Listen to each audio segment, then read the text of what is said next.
Hello, my name is Wayne Perry, the TV Carpenter. Thank you for watching the Daily DIY. Today I'll be giving you some top tips about the tape measure.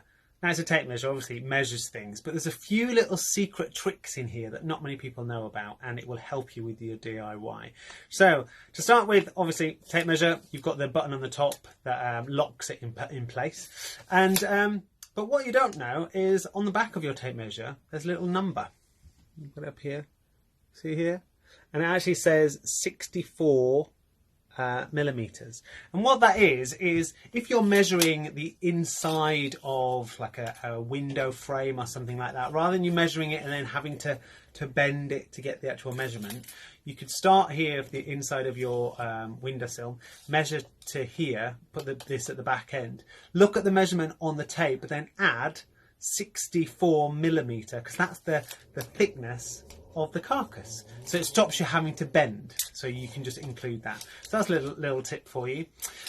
A lot of people think that their tape measure is broken when the end here, it rattles a little bit, and it's not broken. All that does is allows for the thickness of the end of your tape measure. Sometimes you're measuring and it needs to be bang on, so if you're measuring something and you're hooking on the end of it, it's a true measurement. If you're measuring up against something, it moves in by a millimeter, the thickness of this.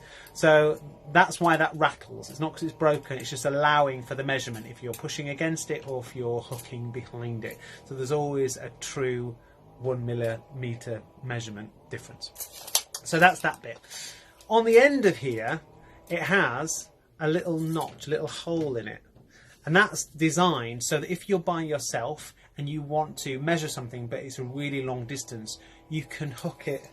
Got a trusty piece of wood here. You can hook it on there into that, and it creates a perfect distance again. So it means you can hook across stuff. Also, I sometimes use, if it's a short distance and I'm measuring between something, I sometimes use this as a scribe at the end of it, like your invisible pencil, as it were. So if you're marking something, you can just rock it up and down a little bit and it'll cause a scraping. It's designed to create a little mark in your wall.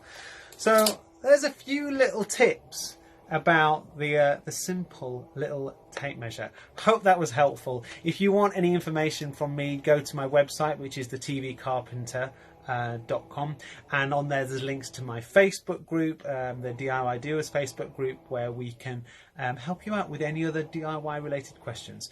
Hope this was helpful. Hope you're staying safe and well in lockdown, and thank you for listening to me, Wayne Perry, the TV Carpenter.